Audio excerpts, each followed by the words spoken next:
We are just so thrilled that you're here to celebrate our Home Together campaign.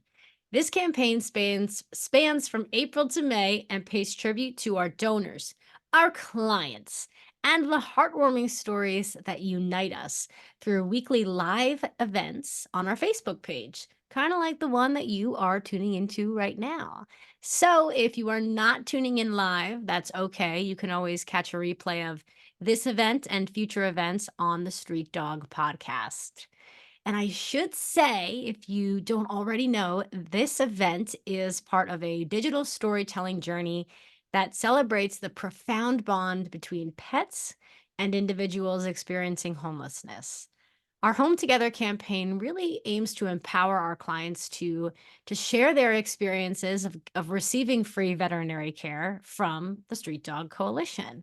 It also celebrates the impact of our donors and how their support helps both ends of the leash. So, right now, this is a really, I think, pivotal time in our Home Together campaign because we're nearing the end of Donor Appreciation Month and the beginning of Client Empowerment Month. Yeah, which I'm so excited about. Look at those guns, Katrina, which I'm really excited about. So we're going to essentially be capping off the end of our Donor Appreciation Month today by chatting a little bit about the impact that your donations and your support have on our organization, which is really, really exciting. And we're going to talk about how we kind of assess your impact, how we assess our own success as an organization.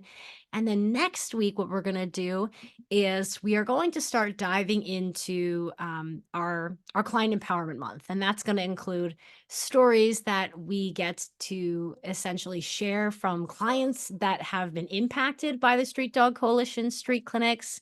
We're also going to have a little behind the scenes episode where one of our amazing volunteers gives you a look at one of our street clinics, which is going to be really exciting. We have a roundtable discussion. We have a little bit of everything. But before we get into that, we are going to talk about the impact that donations have on our organization, how we measure our work. And before I introduce our guest, drum roll, please. I'm not going to do that because every time I do that, it's really terrible on the microphone. But before I introduce our lovely guest, I want you to know that if you feel inspired by today's conversation, if you are tuning in and you really want to help us help pets of people experiencing homelessness, please go ahead and make a donation. I'm going to include the link to donate to our organization, to our cause in the show notes. You can also donate at bit.ly/hometogether2024. And our goal is to actually raise at least $30,000 in this month and the next month to help pets of people experiencing homelessness get the veterinary care they deserve. And most excitingly is Pretty Litter, as we all know, a renowned health monitoring cat litter brand. Pretty Litter! We love Pretty Litter. I'm looking at Katrina and she's hyping me up. Pretty Litter is going to be matching all donations up to $15K. So if you donate today, you can double your impact. Without any further ado, I want to introduce to you Katrina Weschler, Street Dog Coalition's Executive Director, love of my life, personal bestie, absolute badass, arm wrestling champion. Oh man, throwback. Yeah. Katrina, yay! I'm so happy you're here. Oh, I feel like this is going to be a great episode. Yeah, let's get unhinged. Let's get unhinged. For those of you who may not have already gathered, Katrina and I, we live on like nearly different sides of the country. And we communicate mostly through GIFs and digital high fives. And yeah, I'm not going to say we complete one another's sentences, but I think we sometimes complete one another's thoughts. So yay, Katrina, I'm so happy to have you here. And maybe, oh my gosh, I always feel like it's like a job interview when I ask this question. I'm just going to ask you anyway. Maybe before we start talking about the organization, you can tell us a bit about yourself. I'd be honored. I'd be honored. Yeah, take notes. Well, my name is Katrina, as you've all gathered, and I am a dog mom, most importantly, to two dogs, Ferdinand and Hammy. Ferd in Ham for short, and they're the loves of my life. And honestly, the reason I do the work that I do with the Street Dog Coalition. So I travel around the world, which is nice. My partner and now wife is a travel nurse, so we get to go to different places, and she works different contracts, and I get to take Street Dog Coalition on the road with me, which is great. And sometimes I get to volunteer with our teams across the country or start new teams based on identifying needs in the neighborhoods where I'm living. So that most recently happened in Ashland, Oregon. I was living in Rogue Valley for a few months, and I met a group doing similar work, and I had coffee with them and said, hey, we can really help you guys out. Let's chat. And they're one of our newest teams. So shout out to Rogue Valley, Oregon. They're doing Woo! great work. And I really am very fortunate to have come into this work because I was a grad student at CSU when John Geller, Street Dog Coalition's founder, was hosting weekly clinics at the homeless day shelter in Fort Collins, where I was living and where I was volunteering at the time. So I was doing my graduate work on the human animal bond. Somebody at the shelter said, you got to meet John Geller. I met John Geller, and the rest is kind of history. We just sort of met at that perfect time when he was starting something really, really impactful. And I was able to help him kind of build that foundation for this nonprofit we are today. And it's pretty wild. It was John, and then it was John and I for quite a long time.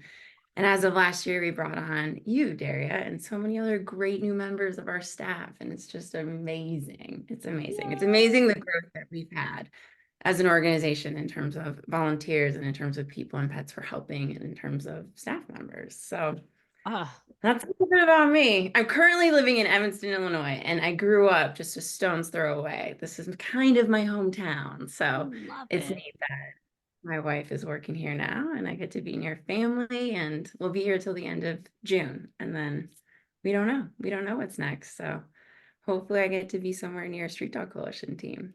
We'll see. Send her over toward Philadelphia or Pittsburgh. This is me trying to channel the energy. Come to the East Coast. Please, For please, please. Um, sure. Sure. No, we love the East Coast. Gabby's from Pittsburgh. Love Pittsburgh. I've been to Philly, love Philly, and we're excited to go to your wedding in New Jersey come November. That's the only yeah. thing that's actually on our calendar beyond June is you. So I that's love that. You know, it is the armpit of America. oh, I love New And Jersey. I actually love New Jersey too. New Jersey gets a bad rap. We have a lot of greenery. We have, I love it because I feel like I'm close to different cities. I can go to the Jersey Shore if I need to, which I don't usually need to, but if I need to look at an ocean, I can look at whatever is left of the Atlantic Ocean from the viewpoint of New Jersey. And I want to say, Katrina, that when I hear you speak into your story, I know that you have held nearly every position at the Street Dog Coalition. And it's really inspiring to me because I have volunteered with so many organizations over the years, as I'm sure a lot of our audience members have, right? Like we fall in love with an organization and we start volunteering either in person or online.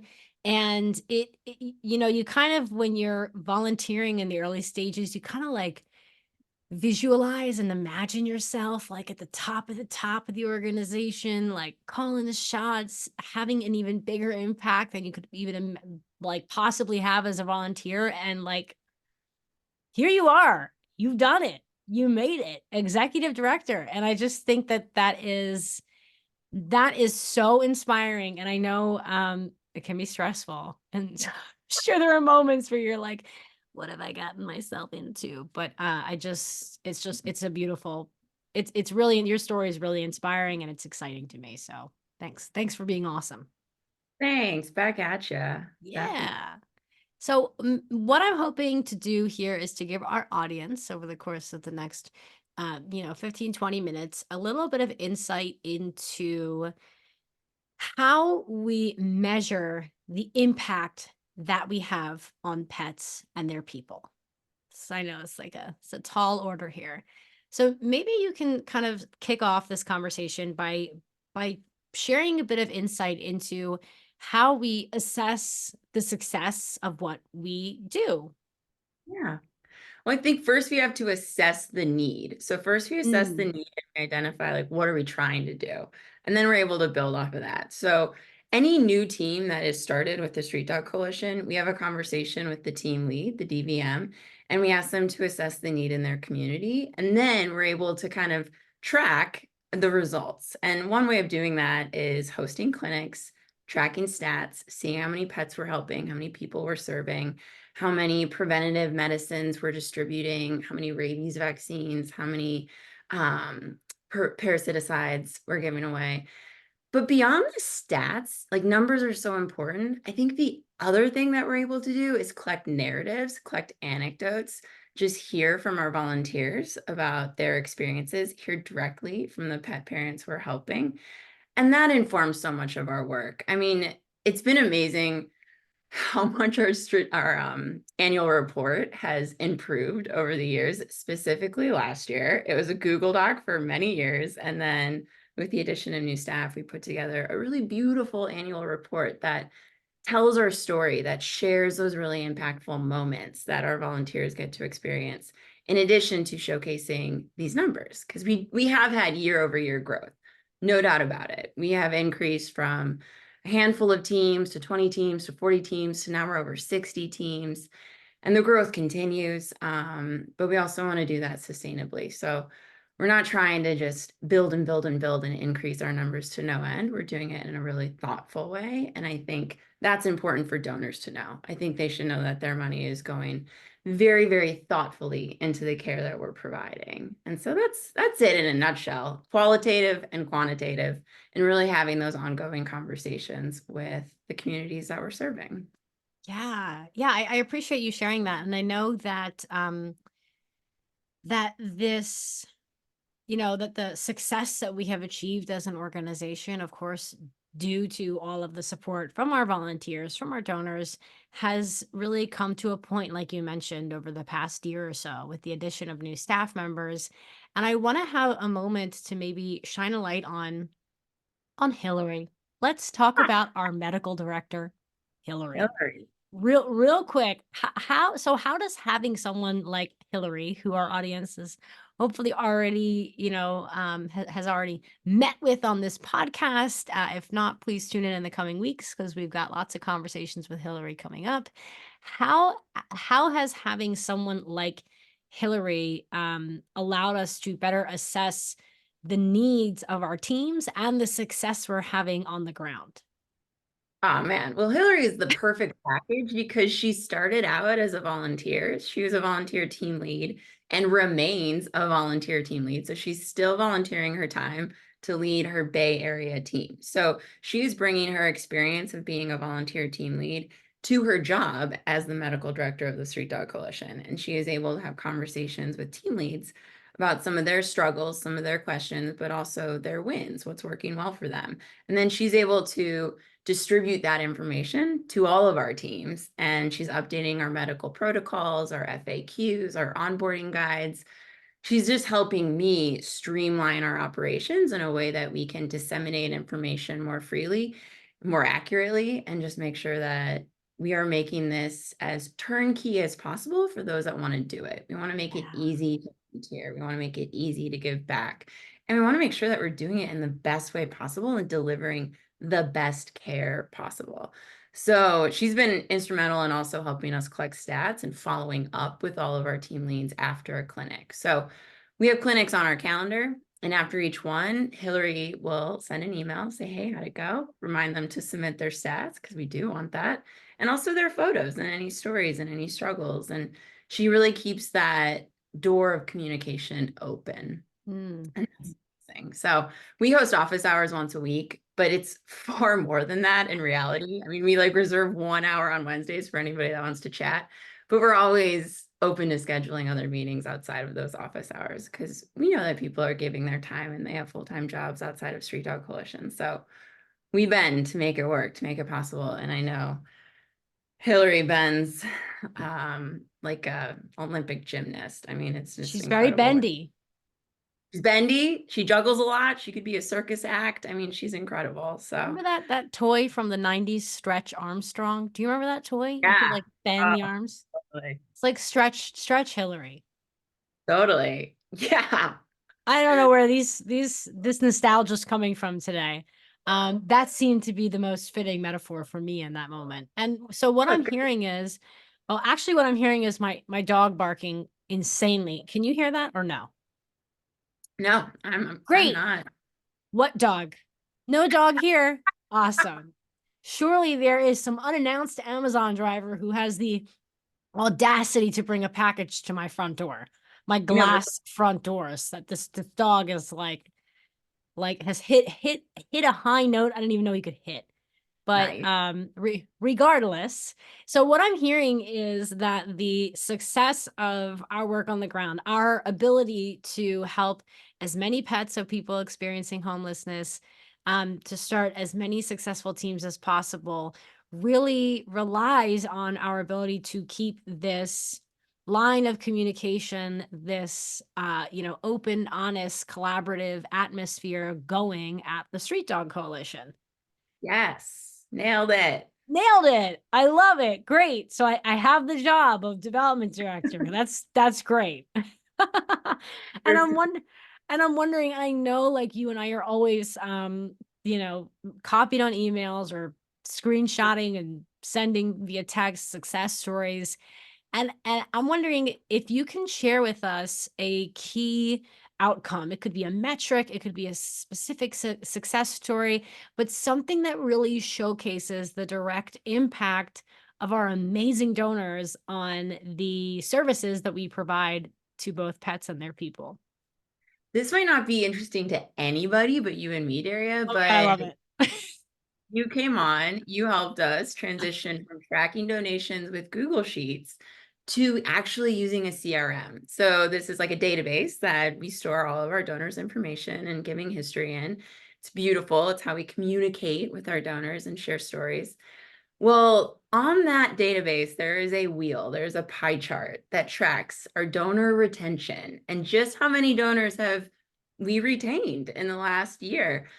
When we first started, Street Dog Coalition was retaining 21% of our donors. And that's truly because we were using Google Sheets. We didn't have any staff to really keep up the stewardship efforts that we should have been doing. And with the addition of this amazing woman, Daria, and her counterpart, Leah, we have been able to double that number in 10 months. So we started at 21, we're now at 42. And that wheel, that pie chart just keeps filling in. And I love it. I think it really goes to show how Street Dog Coalition cares about their donors. We Yeah. really do. We care. We want to retain you. We want to steward you. We want you to feel like you are part of our family because you are. Like, no doubt about it. Without volunteers, without donors, a lot of nonprofits just can't exist. Truly, Street Dog Coalition could not exist. We could not do what we do without the incredible force of volunteers and donors. It's like people donating their resources, whatever that means. If it's money, if it's time, if it's talent, ideas, just passion, it goes a long way. Every little bit goes a long way. So that metric blows my mind every time I look at it. And I love when you send me screenshots saying, like, we moved another percent. It is so satisfying. I love it. And it's so appropriate for this conversation, which is essentially about metrics, why they matter, what they mean, and how they are a reflection of our work. And I'm so happy you mentioned that because I think that, I think we can talk shop for a quick second here. We have listeners who are number nerds like us. We have listeners who fundraise for causes they care about. And I think that so often well let me actually rewind and say I remember I went to this fundraising conference. This was oh my god, this was like 2017, 2016, where I did that thing where I downloaded the app to the conference beforehand, and I like checked off all these people I wanted to meet with, and I like messaged them on the app like a crazy person, and Yeah. met with a lot of them throughout the conference to kind of like share notes and talk about fundraising.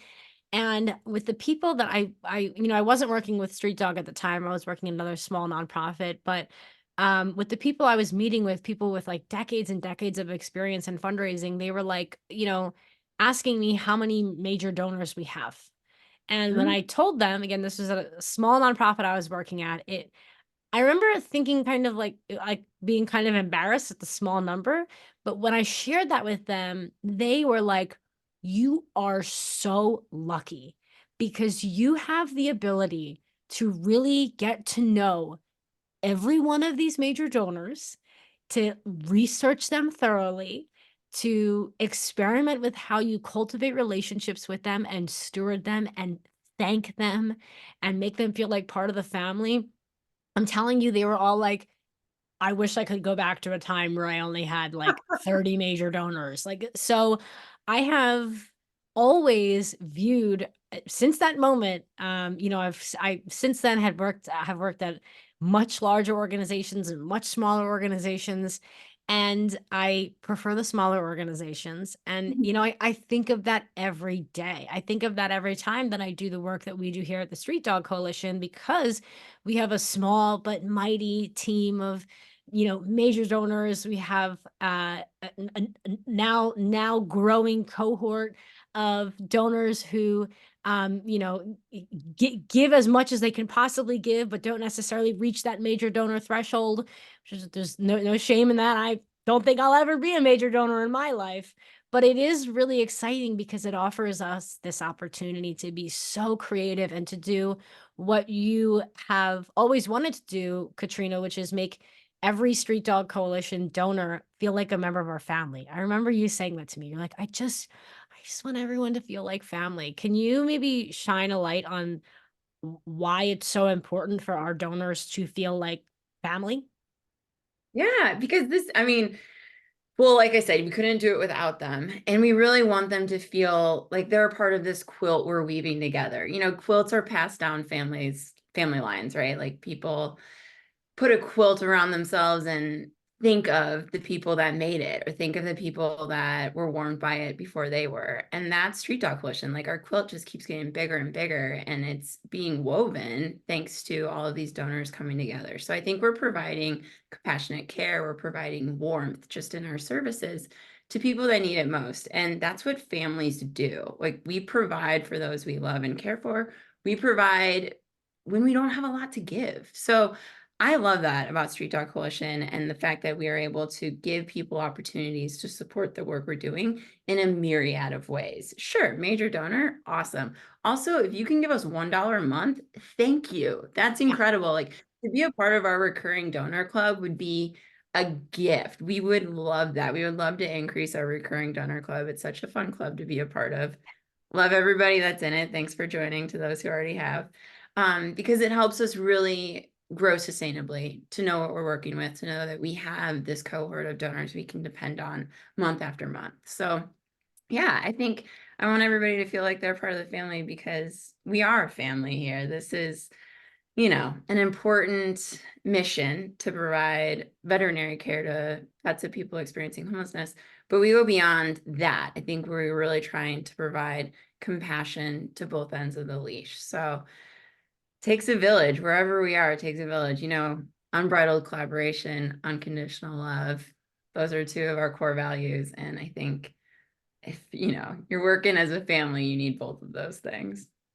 That's so I well say that said. because also, I think, Daria, I'm like in Evanston where I grew up, sort of one suburb over, and I get to hang out with a lot of my family while I'm here. And so I'm getting a lot of like family vibes, and it's really Oh yeah. informing I, work that I I'm and I can totally relate because I may or may not be in the basement of the home that I grew up in.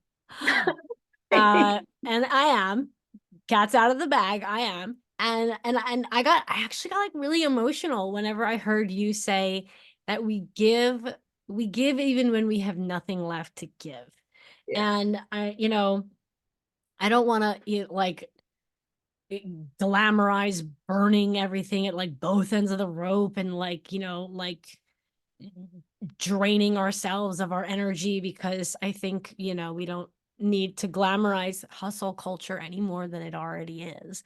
But I do genuinely feel like while we are able to maintain that fabulous work-life balance, we genuinely care so deeply about our donors, about our volunteers, about our clients, about our staff members that, even when I don't have any hours left to work in the week, like, because I'm at the moment hourly, I will still, do what I can do to help a colleague or to push a project forward because I just think about our clients and our donors and our volunteers who give their time when they have nothing left to give, our donors who, like me, I donate to so many organizations, don't have money to be doing that, but here I am doing that. So, I just wanted to kind of pull that nugget of truth out because it's so true. So often we are just guided by this need to help, and we won't settle for anything less than helping our clients especially. And I love being copied on emails where we didn't think we had the money to help this one animal, but then we somehow got the money and we got the people and we got it together. And here's this picture of this animal doing much better than they were doing when we first crossed paths with them. So yeah, that really resonated with me. Well, and also call back to the episode with Ned. I loved that episode. Ned, thank you again. He was so genuine when he was like, it feels good to give. And, whether that's money, whether that's your time. And if you give up something else to give a little more to the nonprofit you want to support, it's going to feel doubly good. Like Mm, maybe you don't get that cup of coffee one day, but you give that to the organization that you want to help fund. Like, that's amazing. I think it yeah. really speaks. Another reason why I consider donors family is because you share struggles and successes with your family. I want our donors to know, like, when we need to fundraise more, when we need a little extra push to help, like you said, those cases where we don't think we have the funds. A lot of those cases are emergency situations. Street Dog Coalition, we primarily provide preventative care. That's our goal. That's our mission. That's what drives us. But there are definitely cases that come along where a pet needs more than that. So we got to find the funds. If we have the funds, we will use them. Yeah. Yeah. And then That's also, just one more shout out to my family that supports the Street Dog Coalition, like my actual family. So many family members of mine support Street Dog, and it's like the best gift. It feels so good because I feel like they genuinely believe in the mission and they believe in me, which is just like warms my heart. So yeah, if It like my warms own my heart too when I look at our daily donation report and I see another Weschler, another right? Weschler.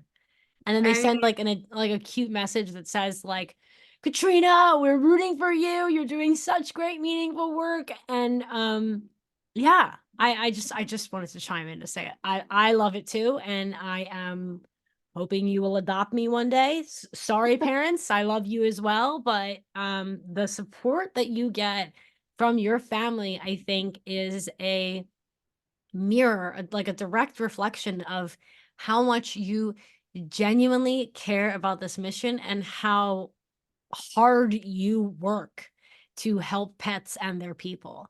It's it's really inspiring to watch you do your thing, and I know a lot of the work that you do is thankless. It's in front of a computer. It is some can sometimes be frustrating. It's sometimes even heartbreaking because not all of our animal stories end successfully. So, you already know I love you, girl, but it's so amazing to see that outpouring of love from your family, really just putting their money where their mouth is. Like, that's just so cool. And before I continue talking about how much I love your family for the next 45 minutes, I'm gonna chime in with one last question, if that's cool with you. And maybe can you share with our audience what future collaborations or initiatives do you envision, or do you plan on implementing to really further strengthen our mission and engage our volunteers or our donors in new kind of meaningful ways? yeah. That's a great question. I actually have a meeting later this afternoon with somebody from Merck Animal Health. Woot woot, Merck. They're Hey, like Merc. lead legacy sponsor. We are so grateful for Merck Animal Health. A few members of the Merck Animal Health team recently volunteered down in Atlanta, Georgia, with our Macon, Georgia team, led by the Critter Fixers, and a group called CARE. That stands for Companions, Animals, and Racial Equity. It's the first BIPOC animal welfare organization in the United States. They're doing great work. They collaborated with our Macon team on this clinic in Atlanta, and it went really well. And so these Merck reps were like, hey, we want to figure out other ways we can collaborate. CARE is doing clinics similar to Street Dog Coalition. How can we kind of weave that, like the quilt I mentioned earlier, together? So we're going to have a meeting this afternoon to talk about that. Hopefully we can collaborate with CARE. We just recently had a great virtual conference with My Dog Is My Home. Love them, great group. On that conference were organizations from across the globe, and they host virtual meetups, which, our Stretch Armstrong, medical director, participates in. And so we're always excited to collaborate with them and to meet new groups that are also really advocating for both ends of the leash. So excited to continue that work. And then with every team we are collaborating with different community partners. And it's really remarkable. We have probably over 300, maybe it's 400 now, if you count them, community partners across the country. And then, of course, there's still Operation Ukraine with the Worldwide Vets. Gemma Campling is leading that charge. And they just sent us an update today with some stats on their Mission 1 with the mobile unit. And they're doing great work in Ukraine. So we have a lot going on, and I think what we need to do is focus on what we're doing well already and continue doing that. And that is just collaborating with other groups, because we don't want to be in a silo. We work better together, and there's so many groups doing great work that we want to bolster, strengthen, support, share their mission. I think what you're doing on this podcast is amazing. Shout out to every guest that's been on it. I have listened. I've tuned into everyone. I think everybody's doing amazing things. And this podcast, I've told Daria this like gives me life. It gives me energy. It's really, it like brings me back when I'm having a hard time, or when like you kind of get weighed down by the mundane, or you get weighed down just by like the sheer enormity of paperwork and rules and regulations that come with nonprofits. But this brings me back, and it's such an elixir of life for me. So I want to thank you, Daria, for doing this great podcast, and thank every single person that has been on and every single person that has tuned in, because Oh, yeah. I think it's a great way to share what we're doing, and also for other people to share what they're doing. Absolutely. That's so well said. And I think that it's a testament to the support that we get from other organizations when we hear how excited they are to come on the podcast and talk about what they do, sometimes talk about what we do or why they support us. And it is, this podcast is truly the highlight of my week, because I get to just sit here at my desk, my cat on my lap, say weird things, and just kind of like spill the tea with really, really exciting animal lovers who are making a huge impact on pets and their people. And I'm just grateful to you, Katrina, for giving me and our audience the opportunity to have this gem of a show, if you will. It's really exciting, and I know we have so many exciting things in store for this podcast in the coming weeks, in the coming months. It's only getting, I think, bigger and better. We're getting lots of traction, and it's just it is genuinely the most fun. This is the most fun I'll have all week, if I'm being honest with you guys, which may be something I need to think about with my life. But and I was thinking, Katrina, as you were talking, I was like, okay, which 90, then I'll let you go do all of the incredibly difficult, mundane things you have to do. Um I was thinking, which 90s toy would Katrina be if Hillary is Stretch Armstrong? And I feel like, so do you remember those little fairy things that you put on this like little plastic stand, and you would pull the string and the fairy would fly into the Yeah, air? Do you thank you. remember those? I think Yeah. that would be you, Katrina. Oh, I that's think that awesome. would be you. And I we're was just creeping. good.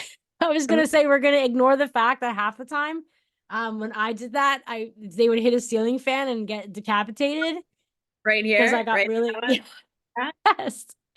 But in all honesty, Katrina, you really do uplift everyone in this organization, and you go from 0 to flying sky high in milliseconds, and your head is still on your body. So you're crushing it. Thank you. Thank you, Daria. That's why I love this podcast. You build me up. I love it. It's the least I can do for you, building up all of our volunteers, all of our donors. And this is just such a beautiful way to put an end to Donor Appreciation Month. And I want to thank you, Katrina. I want to thank everyone who has supported the Street Dog Coalition with their time, with their advice, with their board membership, with their, volunteering.